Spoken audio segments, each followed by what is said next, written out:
Materi kali ini adalah tentang sintesis protein. Jadi nanti kalian akan belajar tahap-tahap sintesis protein, yaitu transkripsi dan translasi. Berikut ini adalah sel sebagai unit dasar dari jaringan hidup. Di dalam sel manusia ada organel sel yang disebut dengan nukleus atau inti sel.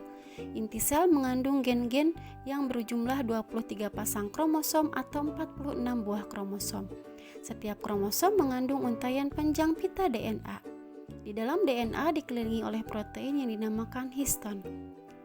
Di dalam DNA mengandung gen-gen yang berisi petunjuk untuk membuat protein. Ketika gen ini diaktifkan, maka enzim RNA polimerase akan menempel pada awal gen dan bergerak di sepanjang pita DNA. Dengan menempelnya enzim ini membuat untayan pita DNA menjadi terbuka dan kemudian diterjemahkan oleh mRNA atau RNA duta. Proses inilah yang dinamakan transkripsi. mRNA atau RNA messenger. Sebelum dapat digunakan, mRNA harus diproses terlebih dahulu. Proses ini melibatkan penghapusan dan penambahan bagian dari RNA. RNA atau mRNA kemudian bergerak keluar dari dalam inti sel menuju ke sitoplasma.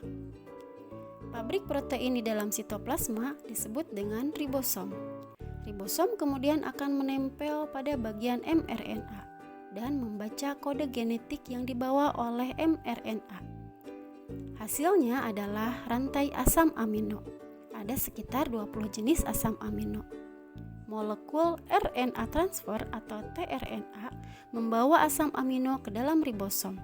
Ketiga basa nitrogen kemudian akan dibaca sekaligus atau disebut dengan triplet. Ketiga basa ini dibaca oleh RNA transfer dan memberikan kode asam amino yang sesuai. Hasilnya adalah terbentuklah rantai-rantai asam amino.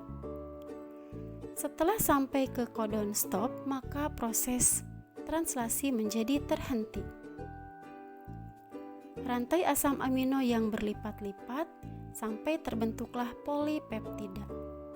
Polipeptida inilah yang kita sebut sebagai protein.